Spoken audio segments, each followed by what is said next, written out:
Have you ever felt the sharp sting of a harsh word? That sudden punch to the gut, the flush of anger, or the immediate urge to retreat? We've all been there, feeling our composure fray. But what if there was another way? A path to inner strength that transforms not just you, but the very air around you?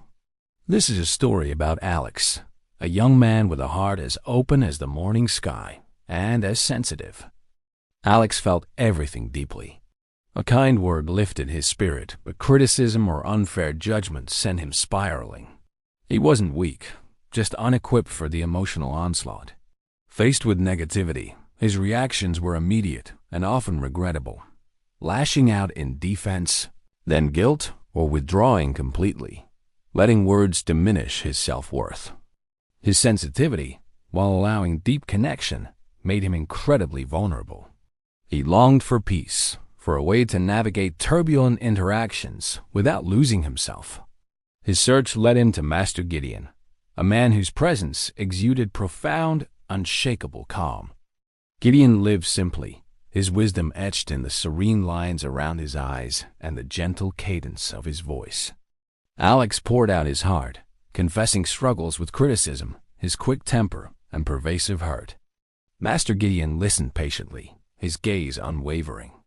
"Alex," he began, his voice like a soothing balm, "imagine for a moment a pot of boiling water. Into this water, we place 3 different things: a potato, an egg, and a handful of tea leaves. What do you think happens to each?" Alex pondered. "The potato," he said, "it would become soft, easily mashed." "Indeed," Master Gideon nodded. "And the egg?" "The egg, it would harden," Alex replied. "From a liquid, it becomes firm within its shell. And finally, the tea leaves?" Master Gideon prompted, a gentle smile playing on his lips. Alex paused, picturing it. The tea leaves, they don't just change themselves. They change the water. They infuse it with their color, their fragrance, their very essence. "Precisely, Alex," Master Gideon affirmed. "Now, consider this boiling water as the pressure of negative words, the heat of criticism, the challenges of life. Many react like the potato, becoming soft and vulnerable. We let criticism penetrate, leaving us bruised and hurt. Others react like the egg, hardening from within.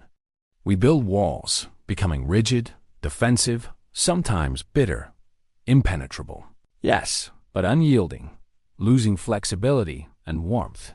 But the true strength, Alex," Master Gideon continued, leaning forward slightly, "lies in the 3rd reaction. The way of the tea leaves. They don't just endure the heat. They transform the very medium that seeks to harm them. They release their essence, changing the water into something new, something beneficial, something beautiful." Alex felt a jolt of understanding. "So, it's not about being unaffected?" "No, my dear boy," Master Gideon clarified. "It's about choosing how you are affected. Your reaction does not define your strength. How you cope, how you respond, that defines your true power. Calmness isn't the absence of emotion, nor is it a silent surrender. It is a conscious, deliberate decision about how you will react. It's the pause between the stimulus and your response, a sacred space where you reclaim your power. When someone throws a negative word at you," Master Gideon explained, "you have a choice. You can let it soften you into despair, harden you into resentment, or you can choose to be the tea leaves. You can take that energy, that challenge, and transform it. Perhaps it means turning criticism into constructive feedback, or transforming anger into understanding, or simply allowing negativity to pass through you without leaving a trace, while you radiate something positive back." Over weeks and months, Alex diligently practiced Master Gideon's wisdom. He learned to pause. When a sharp word came, instead of reacting instantly, he took a deep breath, creating that sacred space. In that space, he'd ask, "Am I a potato, an egg, or the tea leaves?" He began to choose.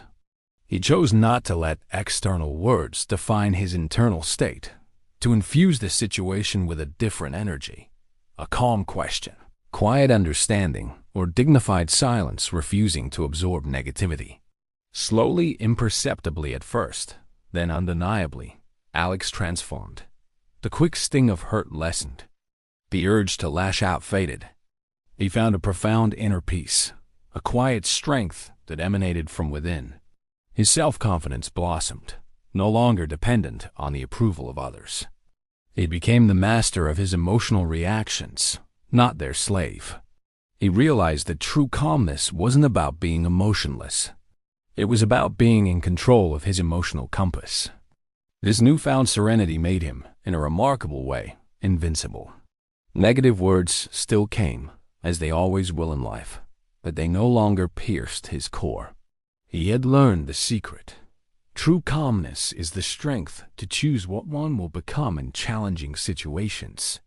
It is the power to transform adversity, to radiate your essence, and in doing so, to change the world around you, one conscious, calm reaction at a time.